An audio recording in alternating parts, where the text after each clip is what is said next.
આજે પડી ગઈ છે મોજ કે પેપર ફૂટી ગયું હવે વાંચવાનું નથી બોજ કે પેપર ફૂટી ગયું ભાઈ ફૂટી ગયું ભાઈ ફૂટી ગયું કે પેપર ફૂટી ગયું હાલો ને આજે આપણે રમીએ રમીમાં તો બે જણા હાલે ચાલો ને આજ તો તીન પતિ રમીએ શું રમીને તીન પતિ કરો છો તમે લોકો? આ પરીક્ષા આવી રહી છે, કઈ પાકું કર્યું કે નહીં? એમાં વાંચવાનું શું થવું હશે ઈ થશે. વાંચવામાં તો કંટાળો આવે વાંચવું તો ગમતું જ નથી પાછા વેચે તો નિંદર આવે કેમ વાંચીએ? તો પણ આપણે પરીક્ષામાં પાસ કઈ રીતે થશું? ક્યાંકથી હાથમાં પેપર આવ્યા તો આપણો તો જલસો. એમ કઈ થોડા ને હાથમાં પેપર આવી જતા હશે. ચાલો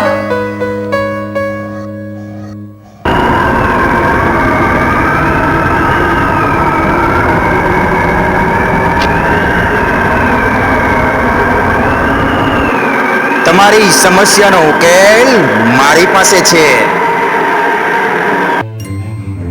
અરે સાધુ બાબા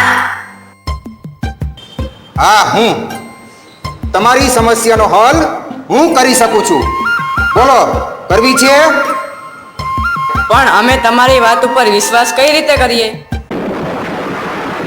મારા ઉપર વિશ્વાસ, એક સાધુ ઉપર વિશ્વાસ. હું હિમાલયમાં 10,000 વર્ષ સુધી તપ કરીને આવ્યો છું. હું જે ધારું તે કરી શકું. જોવું છે તમારે? લ્યો લ્યો લ્યો. હવે વિશ્વાસ આવ્યો? તમારે પેપર જોઈએ છે ને? હું પેપર તમને આપી શકું, પણ મેં 10,000 વર્ષ સુધી તપ કર્યું છે, તો એક વર્ષના 1 રૂપિયા લેખે તમારે મને 10,000 રૂપિયા આપવા પડશે. બોલો, આપશો? પણ અમારી પાસે પૈસા ક્યાંથી હોય? એ તમારો પ્રશ્ન છે. જો તમારે પેપર જોતું હોય તો તમારે મને 10,000 રૂપિયા આપવા જ પડશે. ચાલ ને, પૈસાનો મેળ તો ક્યાંકથી થઈ જશે. આપણે પેપર જ જોઈએ છીએ ને. ચાલો સાધુ બાબા, અમે હમણાં પૈસા લઈને આવીએ છીએ. આ તો આવો. આક્ષ, તું કેટલા રૂપિયા લાવ્યો? હું 3,000 રૂપિયા લાવ્યો. અજય, તું કેટલા રૂપિયા લાવ્યો? હું 2,000 રૂપિયા લાવ્યો ધ્રુવ તું કેટલા રૂપિયા લાવ્યો હું 3,000 રૂપિયા લાવ્યો. સૌરભ, તું કેટલા રૂપિયા લાવ્યો? હું 2,000 રૂપિયા લાવ્યો. તો થઈ ગયા ને 10,000. ચાલો સાધુ બાબા પાસે. ચાલો. લો સાધુ બાબા, અમે પૈસા લઈ આવ્યા. તમે પૈસા લાવ્યા તો હું તમને પેપર આપીશ. જોઈએ છે ને પેપર?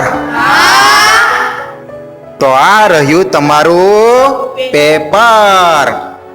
વાહ વાહ, પેપર આવી ગયું. ચાલો હવે જઈને પાકું કરીએ. ભણ્યા વિના ભાઈ પાસ થાવ મોજ મસ્તીમાં મસ્ત થાવ બહુ ખુશીઓનો વારે રોજ કે પેપર ફૂટી ગયું હા, મારા બેટા હવે લાગમાં આવ્યા.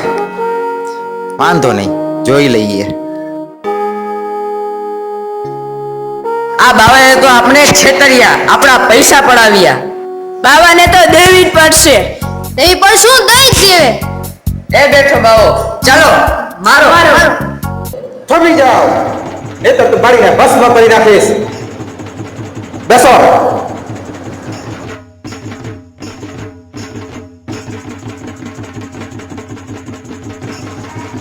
સર, તમે? હા, હું. તમે એટલું પણ જાણતા નથી કે ચમત્કાર જેવું કંઈ હોતું જ નથી, અને છતાંય તમે ચમત્કારમાં ભોળવાઈ ગયા અને પૈસા આપવા તૈયાર થઈ ગયા. એ પણ ક્યાંથી? તમારામાંથી કોઈ તો ચોરીને લેતા આવ્યા હશો. શું કામે? તો કે તમારે પેપર જોતું. પણ આ જીવનમાં સફળ થવાનો તમારો ટૂંકો રસ્તો કહેવાય, શોર્ટકટ. ધ્યાન રાખજો, આવા શોર્ટકટ કરીને જિંદગીમાં કોઈ દિવસ સફળતા નહીં મળે. જો તમારે સફળતા મેળવવી હોય તો મહેનત કરવી જ પડશે, અને મહેનત કરીને મેળવેલી સફળતા જ લાંબો સમય ટકે છે. તો હવે ધ્યાનમાં રાખજો, મહેનત કરજો અને સફળ થજો, એવા મારા તમને આશીર્વાદ છે.